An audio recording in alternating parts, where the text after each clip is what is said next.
You know, sometimes the cruelest words don't come from strangers. They come from the ones you brought into this world. My name is Ruth Henderson. I'm 70 years old.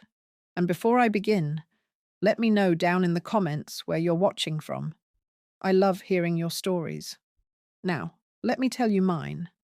I had always considered myself fairly healthy for my age. A little arthritis in my knees, some shortness of breath if I walked too fast, but nothing I couldn't manage. I still cooked, I still drove myself to the store, and I still liked tending my little garden every morning. Nothing about me felt finished. But my son, Daniel, didn't see it that way. It was a routine doctor's appointment, just a yearly checkup. I remember sitting on that crinkly white paper they put on exam tables, tugging at the sleeves of my cardigan because the room was always too cold. Daniel sat in the corner, scrolling on his phone, looking impatient. Like bringing me, there was a chore he couldn't wait to check off his list.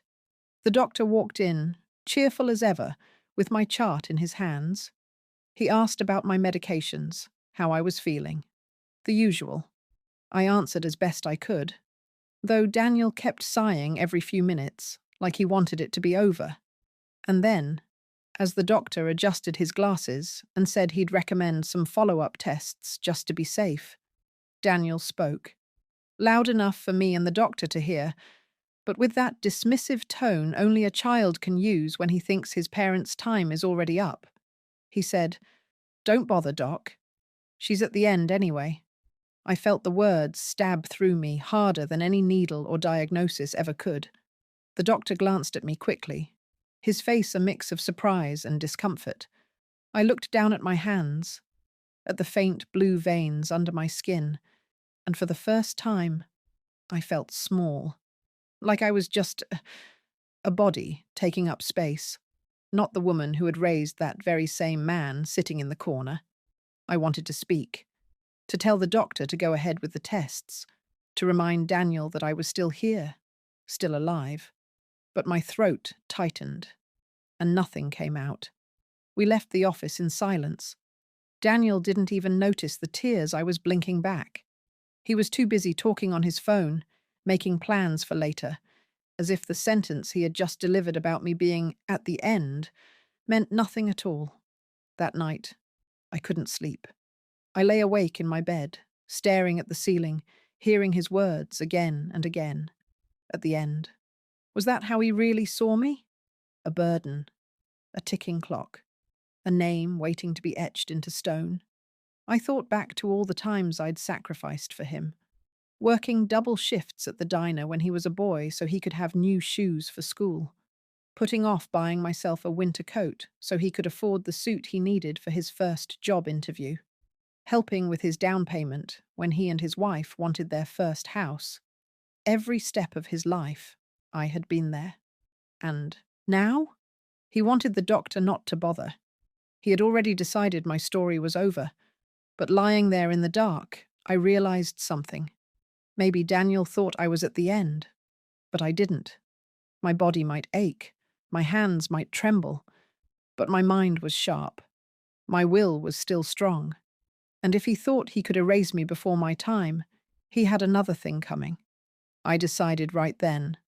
I wasn't going to let him or anyone bury me before I was ready. If he wanted to see me as done, I'd make sure the only thing done was his access to everything I'd worked for. That was the night the fire lit inside me. I didn't know exactly what I was going to do yet, but I knew one thing for certain. I was going to bother. And I was going to make sure Daniel regretted ever saying those words. The thing about betrayal is that once you hear it, once you see it for what it is, you start noticing every little crack that was already there. After that doctor's visit, I began paying attention. The silences at dinner, the whispered conversations when they thought I was asleep, the way my daughter-in-law, Tasha, would look at me like I was a piece of furniture taking up too much room. At first, I thought I was imagining it, but no, they had already started seeing me as a problem to be managed, not a person to be loved. One morning, I came into the kitchen to make myself tea. I caught the tail end of their conversation. Tasha's voice was low, sharp. Once she's gone, we'll finally be able to fix this place up. Imagine what it'll be worth in this market, Daniel's response. A tired chuckle. Yeah, I know. Just be patient. I froze. My tea bag dangled in my hand. Forgotten. Once she's gone. They weren't talking about some distant future. They were already counting the house, the walls I had painted myself, the floors I had scrubbed after long days at work, the garden where I had buried my late husband's ashes. To them, it was just property. To me, it was my entire life. I slipped quietly out of the room before they saw me. My hands shook, not from age, not from arthritis, but from rage. It got worse from there. A week later, I noticed my mail sitting on the counter already opened. Bank statements, insurance notices, even a letter about property tax. I never left my envelopes unopened. Daniel shrugged when I asked. I thought I'd save you the trouble, Mom. You always take so long to read these things. But it wasn't kindness. He was checking, monitoring, as if I wasn't capable of handling my own business anymore. That night, I went through my desk drawers. Some papers were out of order. My spare checkbook was missing a page. My heart thudded. Was I paranoid? Or were they already trying to get ahead of me? The unease turned into certainty. A few days later, when I overheard Tasha on the phone, she was talking to someone about liquidating assets and timelines. She caught me watching from the hallway and ended the call abruptly. Smiled that fake smile she always wore like bad perfume. Oh, Ruth, don't mind me. Just chatting with a friend about real estate. But her eyes gave her away. They darted, calculating, already picturing a life without me in it. It's a peculiar feeling, realizing your own family sees you as a line on a balance sheet. I'd always believed blood was thicker than water. But I was learning fast. Greed is thicker than blood. The breaking point of that week came on a Sunday afternoon. I was sitting in the living room, knitting. Daniel and Tasha were in the dining room, talking in hushed tones. But the walls in that house were thin. Should we start talking to a realtor? Tasha asked. Not yet, Daniel muttered. But soon. She's not going to be around forever. There it was again. That countdown they had already started in their heads. I put down my knitting and stared at the photo on the mantel. It was of me and my late husband, George, on the day we signed the mortgage for that very house. We had been so proud, so full of hope. We built a life there, raised Daniel there, fought and made up and laughed until we cried within those walls. And now, my son, the boy whose hand I had held through scraped knees and heartbreaks, was planning to sell it out from under me before my heart had even stopped beating. That was when something in me hardened. I wasn't ready to confront them yet. No, I knew I had to be smart, quiet, careful. But I also knew I wasn't imagining things anymore. Daniel and Tasha were already circling like vultures. And vultures don't stop circling unless you scare them off. So I decided that if they were planning ahead, I would too. Only my plan wasn't going to make their lives easier. It was going to make them wish they had never underestimated me, because I may have been 70. I may have had aches in my knees and wrinkles around my eyes, but I wasn't finished, not by a long shot. And if they thought I was, well, soon they'd learn the difference between being at the end and just getting started. When you've been written off as at the end, people stop watching you closely. They think you're too weak, too tired, too forgetful to notice what's going on. That mistake would be Daniel and Tasha's downfall. After overhearing their whispers and seeing my opened mail, I spent a few days in silence. Not because I was afraid, but because I was thinking, planning. I kept my routine the same. Knitting in the evenings, making my tea, tending my garden. On the outside, I looked like the same old woman they believed I was, but inside, I was on fire. One morning, As I watered the roses George had planted years ago, I thought about him. He had worked 2 jobs to buy that house, put every spare dollar into keeping it. He had trusted me to hold on to it after he was gone. And here I was, watching our own son and his wife circle it like scavengers. The thought made me sick. That's when I made my decision. If Daniel thought I was at the end, then I'd spend whatever time I had left making sure he didn't inherit a single thing of mine without my permission.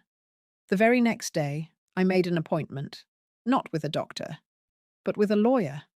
Her name was Judith Klein, a woman in her mid-40s with sharp glasses and sharper instincts.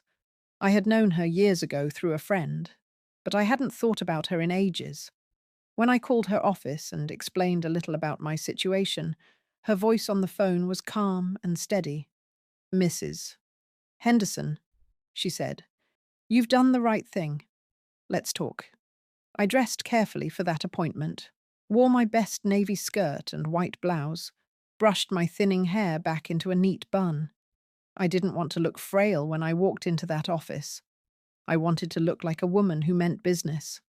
Judith welcomed me in, shook my hand firmly, and listened as I told her everything. The doctor's appointment, Daniel's words, the whispers about selling the house, the opened mail, the missing checks. Her expression never changed, but I saw the flicker of anger in her eyes. "They're trying to position themselves early," she said when I finished. "It's more common than you'd think. Adult children assuming control before their parents are even gone, sometimes by force, sometimes by manipulation. You still have full capacity, Ruth, legal, financial, everything. That means you can decide today to protect yourself, protect myself." The phrase settled in my chest like an anchor. Judith leaned forward. "You have options.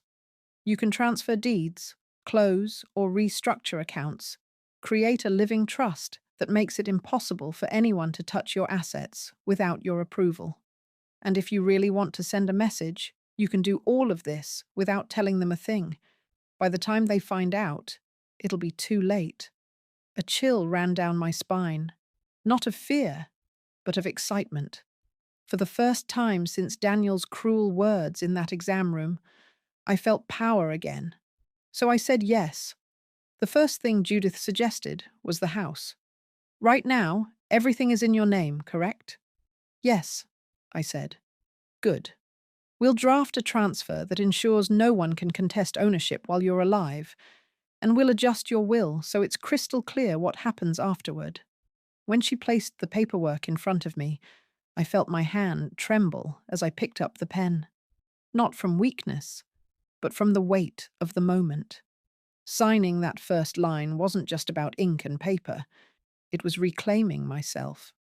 I pressed my signature onto the page. And as the pen moved, I imagined Daniel's smug face when he realized the house he had already pictured selling was no longer his to touch. We spent hours going through the details, accounts to close, utilities to shift, insurance to rewrite. Judith was meticulous, walking me through every step, making sure I understood. She wasn't just my lawyer in that moment. She was my ally. By the time I left her office, I felt taller, straighter, stronger. I took the bus home, sat by the window, and for the first time in months, I smiled. Daniel and Tasha thought I was drifting quietly toward the end, but they had no idea I had just begun writing the chapter that would turn their world upside down. And the best part? They wouldn't even see it coming. The trick to winning a battle no one knows you're fighting is to look like you've already lost. After my meeting with Judith, I walked back into that house with a brand new secret burning in my chest. The deed transfer had been signed. My accounts were already being rearranged.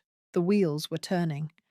But to Daniel and Tasha, I was still the same old woman with aching knees and trembling hands.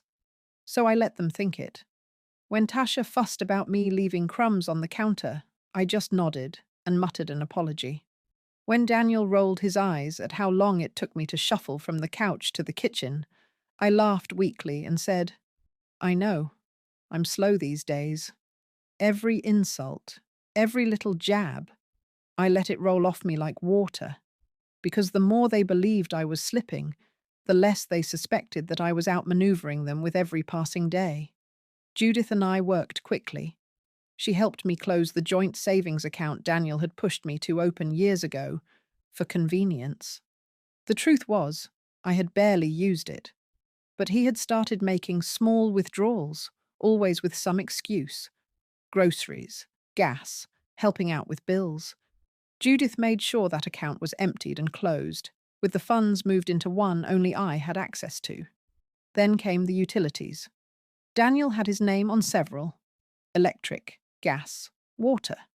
It had been his idea originally to help manage things. I didn't see it then, but it had been a way to position himself as the gatekeeper. Judith explained that as the homeowner, I had every right to remove him. So I did. With a few phone calls and a lot of paperwork, those bills were transferred back into my name only. The irony made me smile. He thought I couldn't handle mail, couldn't keep track of numbers. But here I was, reclaiming every piece of control he thought he had. I played my role at home carefully. One evening, I asked Daniel for help changing a light bulb in the hallway, even though I could have done it myself if I'd grabbed the step stool. He sighed, muttered something about how helpless I was, and changed it for me. Meanwhile, in my purse, tucked between tissues and a pack of mints, was a folder filled with freshly notarized documents, proof that I wasn't helpless at all. Another time, I pretended to forget which day the trash went out. Tasha laughed, shaking her head. "She's getting worse, Danny." I bit my tongue so hard I tasted blood. If only she knew that earlier that day, I'd been at the bank closing a CD account they had been eyeing, rolling the funds into a trust with Judith's oversight. The crueler they became, the calmer I grew, because every jab, every snicker, every dismissive glance only fueled me. The best act of all came one Saturday when they had some friends over for drinks. I stayed in my room mostly, not wanting to socialize. But as I went to the kitchen for water, I overheard their laughter. "Honestly," Tasha was saying, "I give her a year, maybe 2, and then we'll finally be able to redo the kitchen. I already have the tiles picked out." Her friends giggled. One of them asked Daniel if he thought I'd leave them much. He shrugged, smug as ever. "Yeah, enough. I've been handling most of her stuff already anyway." I almost laughed out loud right there in the hallway.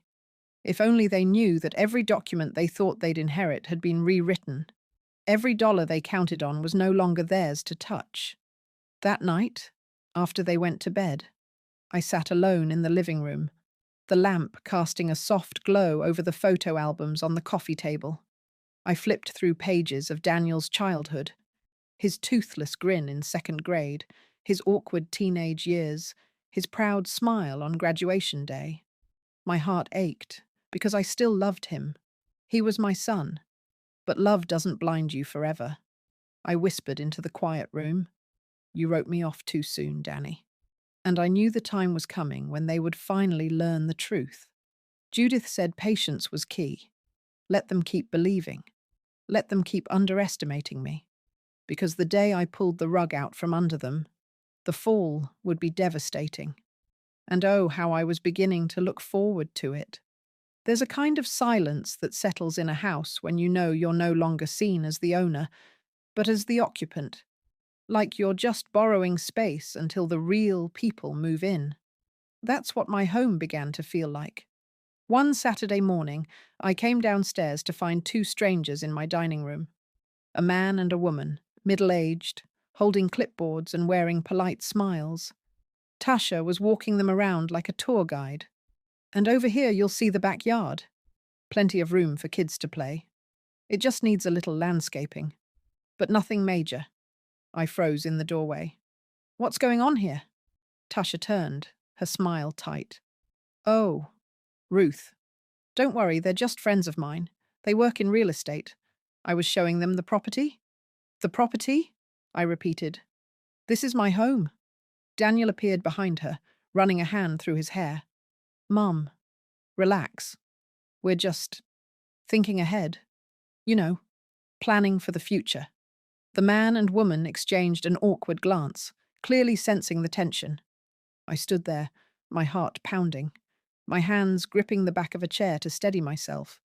Planning for the future. That's what they called it. Showing my home, as if I were already gone. I managed a brittle smile, muttered something about needing tea, and retreated to the kitchen. I didn't want to scream in front of strangers, but inside I was shaking with fury. Later that evening, after the guests had left, I heard them talking in the living room. "The market's hot right now," Tasha said. "If we can list within the year, we'll make a killing." Daniel sighed. "We just have to be patient. She can't hang on forever." I pressed my back against the wall, tears streaming down my face. They were talking about me like I was a rotting tree they couldn't wait to cut down. And something snapped. I remembered George's voice, years ago, when we'd argued about taking out a second mortgage. He had said, "This house is our legacy, Ruth. Don't let anyone take it from us." That memory was the final push I needed. I wasn't just protecting myself anymore. I was protecting him too. His sweat, his sacrifice, his love. It was all in these walls. And I refused to let Daniel and Tasha sell it like some prize cow. The next morning, I called Judith. My voice was calm, but she could hear the steel in it. "It's time. I want to do everything." All at once, she didn't hesitate. "Good. We'll move fast." We met that afternoon in her office. She spread the paperwork out across her desk. Wills, trusts, account closures, insurance transfers. "This will cut them out of everything," she explained. "They won't be able to touch a dime. Not the house, not the savings, not even the utilities. When they try, they'll hit a wall." I stared at the stack of documents. It looked like an avalanche of paper, but to me, it was freedom. As I signed each page, I felt lighter, stronger. The pen scratched against the paper like a sword slicing through chains. One signature transferred my retirement fund into a private trust. Another redirected my life insurance policy. Another closed the last joint account Daniel had access to. By the end of the session, my hand ached, but my spirit soared. Judith smiled at me. "You've done it, Ruth. They can't touch you now." I leaned back in the chair, letting out a breath I hadn't realized I'd been holding. For weeks, I had felt like prey. But now, I was the hunter. That night, I returned home and played my part once again. I let my steps drag a little heavier across the floor. I let Tasha sigh about how forgetful I was when I asked her twice about dinner. Daniel muttered something about doctors and nursing homes, and I simply nodded, as if I hadn't heard. Inside, though, I was smiling, because I knew the day was coming when their smug little world would come crashing down. And when it did, I'd be right there to watch. The breaking point had come, not just for me, but for them. They just didn't know it yet. It happened on a Tuesday morning. I was in the kitchen, sipping my coffee and enjoying the quiet, when Daniel's voice cut through, the air like a whip. "What do you mean the account is closed?" I set my cup down and leaned against the counter. His voice carried from the living room, louder with every second. "Yes, this is Daniel Henderson. I've been managing my mother's finances. There must be a mistake. The joint savings..." A pause. Then his tone shifted, sharp with disbelief. "Transferred? To where? No, that's impossible.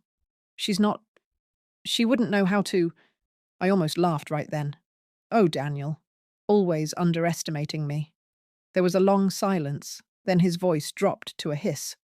"Who authorized this?" I could imagine the bank representative's answer. "Your mother." When he hung up, the slam of the phone rattled the frame of a family photo on the wall. He stormed into the kitchen, his face flushed, his jaw clenched so hard I thought his teeth might crack.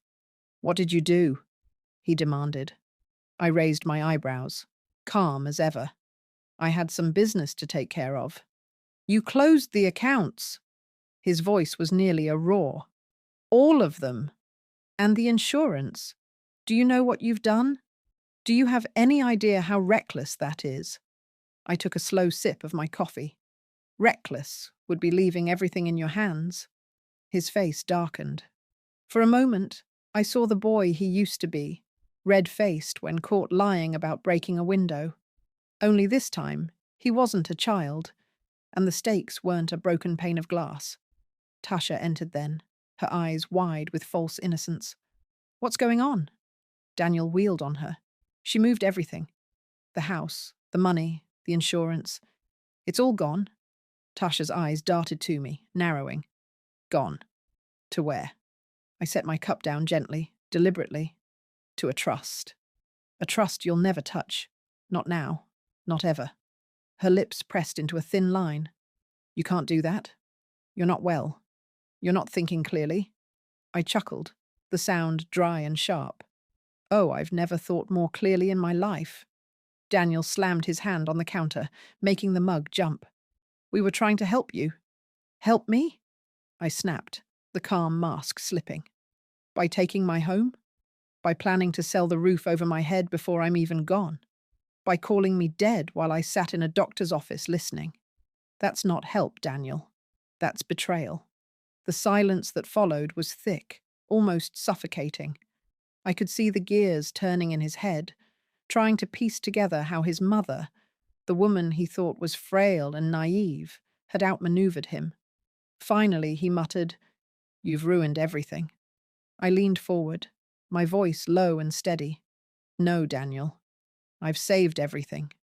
Your father built this life with his hands, his sweat, his love, and I won't let you sell it off for pocket change. Tasha's veneer cracked. This isn't fair. We've put up with so much. We've put up with me. I cut her off, my voice sharp. You mean the woman who raised the man you married? Who gave you both a home, meals, comfort? You've put up with nothing, Tasha. You've schemed, and you've waited. And you thought I was too old, too tired, too blind to see it. But you were wrong. Chenil stood there, chest heaving, fists clenched, as though he wanted to argue but couldn't find the words. For the first time in years, I felt tall. Not hunched, not diminished, not disposable, but strong. I straightened my back and looked them both squarely in the eye. From now on, this house is mine alone. You don't control my money, my accounts, or my future. You don't get to decide when my story ends. I do. Tasha turned away, muttering under her breath. Daniel just stared at me, like he was seeing me for the first time. But it wasn't recognition in his eyes. It was fear. And I savored it. Because he finally understood. The mother he'd dismissed as a burden had just pulled the ground out from beneath his feet. The phone rang again, startling us all. Daniel glanced at the caller ID. The bank, calling back. He didn't answer. Instead, he sank into a chair, his head in his hands. And for the first time in my life, I didn't feel pity for my son. I felt justice. After the call from the bank, the house went silent. It was the kind of silence you could slice with a knife, heavy and awkward, broken only by the sound of the clock ticking in the hallway. Daniel sat slumped at the table, his head in his hands. Tasha paced the floor like a caged cat, muttering curses under her breath. I stood at the sink, rinsing my coffee cup as calmly as if nothing had happened. Inside, though, my chest buzzed with something I hadn't felt in a long time. Not just relief, not just vindication. Power. For years I'd been told I was fragile, outdated, a burden. I'd let their whispers and sighs eat away at me, convincing me I was smaller than I was. But now I felt every inch of myself. I turned, drying my hands on a towel. It's done, I said simply. Daniel looked up, his face pale. What are we supposed to do now? That's not my problem, I replied. You made your bed. Now you'll lie in it. He flinched at the coldness in my tone. Maybe he'd expected me to soften at the last moment, to take pity on him, the way I always had. But that woman, the one who covered his mistakes, who excused his selfishness, she was gone. Tasha stopped pacing and faced me. "You're cruel," she spat. "We opened our home to you." I laughed, cutting her off. "Your home? You mean my home? The one George and I built, the one you were already trying to sell from under me. Don't twist it, Tasha. You weren't my caretakers. You were vultures circling overhead, waiting for me to collapse." She stiffened, but she didn't argue. She couldn't. The following weeks were awkward, to say the least. Daniel and Tasha tiptoed around me, no longer bold enough to bark demands or whisper insults. They still lived under my roof, but the dynamic had shifted. They weren't predators anymore. They were squatters, tolerated, but never trusted. Eventually, they packed up and left. No big speech, no tearful goodbye, just boxes in the trunk and a slammed door. I stood at the window, watching them drive away, and felt lighter. The house was quiet again, but this time, it was my quiet, my sanctuary, my victory. I spent the days that followed walking through each room, touching the walls, opening closets, pulling out old photo albums. George's smile beamed from the pages. His voice echoed in my mind. "Don't let anyone take it from us." "I didn't, George," I whispered. "I kept it safe. For both of us, and I felt him with me, as strong as ever." Looking back, I realized something important. The real betrayal wasn't just in Daniel's words. "Don't bother. She's at the end." It wasn't just in Tasha's smirk when she thought she'd won. It was in how easily they dismissed me, how quickly they reduced me from a woman, a mother, a partner, to a dying body they could cash in on. But I am more than that. I always was. And so are you. If you're listening to my story right now, maybe from your own kitchen, maybe from a cozy chair, maybe from somewhere far away, I want you to remember this. Never let anyone tell you your worth is gone just because you've reached a certain age. They may see wrinkles. They may hear slower steps. But what they don't see, what they can never take, is the fire inside you, the wisdom, the love, the strength that built a lifetime. Don't let anyone write your ending for you. Hold the pen yourself. I stood up to my son. I closed accounts. I moved deeds. I pulled the rug out from under people who thought I was too weak to fight. And if I can do it, at 70 years old, with nothing but a good lawyer and a steady hand, so can you. This isn't just a story about betrayal. It's a story about reclaiming dignity, about drawing a line in the sand and saying, enough. I may have lost Daniel, at least the version of him I thought I knew, but I gained something greater. I gained peace. I gained freedom. And I gained the knowledge that when the world tried to bury me, I dug my way out with my own 2 hands. So wherever you're watching from, whether it's your living room, your phone, or somewhere in between, take my story with you. Let it remind you that you're never at the end until you decide you are.